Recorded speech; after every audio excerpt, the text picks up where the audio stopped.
नमस्कार बंधुरा आज हमें चले एसेছি আরেকটা রেসিপি নিয়ে। প্রত্যেকটা দিন মানে প্রত্যেকটা আলাদা আলাদা রকম রেসিপি তোমরা দেখতেই পাচ্ছ বন্ধুরা। এটা হচ্ছে পাস্তা, দেখে বুঝতে পারছো।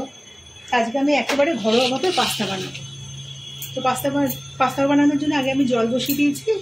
জলের মধ্যে দিয়ে দেবো লবণ আর রিফাইন্ড তেল। জলটা ফুটে উঠলে পরে পাস্তাটাকে 70% বয়েল করে নেবো। পাস্তাগুলো আমার সেদ্ধ হয়ে গেছে। আমি একটা ঝাঁঝরি বাটির মধ্যে জলটা ঝরিয়ে নেবো। জল ঝরিয়ে নিয়েছি, যে জলগুলো সব বেরিয়ে গেছে। আর এখানে আমি যেহেতু বললাম একেবারে ঘরোয়াভাবে করব, আমি আলুটাকে কেটে নিয়েছি লম্বা লম্বা করে আলু ভাজার মতো, বা এটাকে লবণ মাখিয়ে রেখেছি। লবণ মাখিয়ে রাখলে পরে নরম হয়, তাড়াতাড়ি ভাজা হয়ে যায়। একটা পেঁয়াজকে কুচিয়ে নিয়েছি, আর একটা হাফ ক্যাপসিকামকে আমি কুচিয়েছি, দুটো কাঁচা লঙ্কা চিড়ে নিয়েছি, আর একটা টমেটো নিয়েছি। একেবারে সম্পূর্ণ ঘরোয়াভাবে এটাকে আমি বানাবো। আর পাস্তা অনেকভাবেই বানিয়েছি, আমার চ্যানেলে অনেক রকম পাস্তার রেসিপি আছে, কিন্তু এটা একেবারে ঘরোয়াভাবে ভীষণ হেলদিভাবে বানাচ্ছি। কোনো কিছু দেবো না, ঘরে থাকা উপকরণ দিয়ে। আমি রিফাইন অয়েলে বানাবো পাস্তা। চাউমিন সাধারণত আমি রিফাইন অয়েলে বানাই। তেল গরম হয়ে গেছে, আগে আমি আলুগুলোকে ছেড়ে দেবো।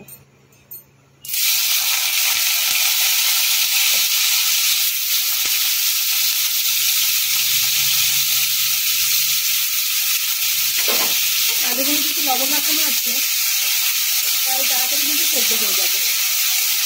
আলুগুলো 50% ভাজা হলে পরে তারপর আমি আবার বাকি উপকরণগুলো দেবো। আলুটা একটুখানি নেড়ে নিয়েছি, 50% মতো আলুটা নাড়া হয়ে গেছে, মানে সেদ্ধ হয়ে গেছে। এখন এর মধ্যে পেঁয়াজটা আর ক্যাপসিকাম, কাঁচা লঙ্কা সবগুলোকে অ্যাড করে দেবো।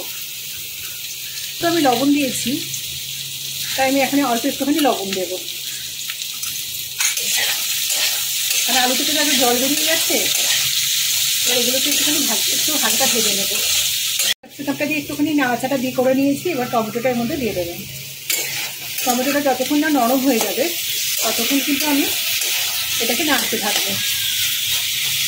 সবজিগুলো সব সেদ্ধ হয়ে গেছে, টমেটোটাও নরম হয়ে গেছে। এখন এর মধ্যে সেদ্ধ করে রাখা পাস্তাটা অল্প অল্প করে অ্যাড করব।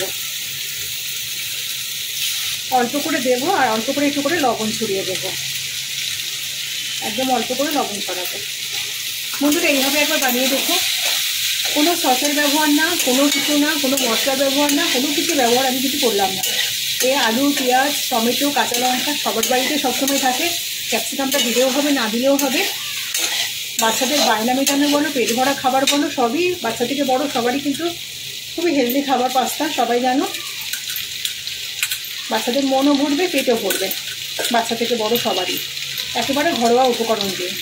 যে পাস্তা মানে পাস্তা সস, পাস্তা মানে এটা, পাস্তা মানে সেটা, সস ছাড়া হবে না, সেরকম কোনো ব্যাপার না। আর আমরা কিন্তু কোনো কিছু বানানোর আগেই ভাবি এটাতে এটা লাগবে, এটা ছাড়া তো বানানো যাবে না, এটা তো বাড়িতে নেই। কিন্তু এভাবে বানিয়ে দিলে কিন্তু দিব্যি এগুলো বাড়িতে, সবার বাড়িতে সবসময় থাকে। আর একটুখানি লবণ ছড়িয়ে দেবো।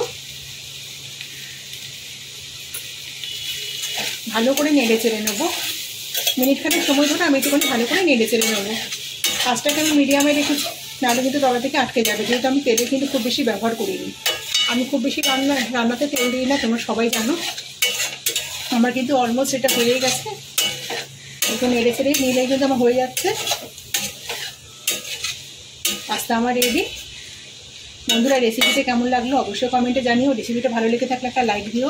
আর যে সমস্ত নতুন বন্ধুরা আমার চ্যানেলে এখনও চ্যানেলটিকে সাবস্ক্রাইব করোনি, তারা কিন্তু অবশ্যই চ্যানেলটিকে সাবস্ক্রাইব করো।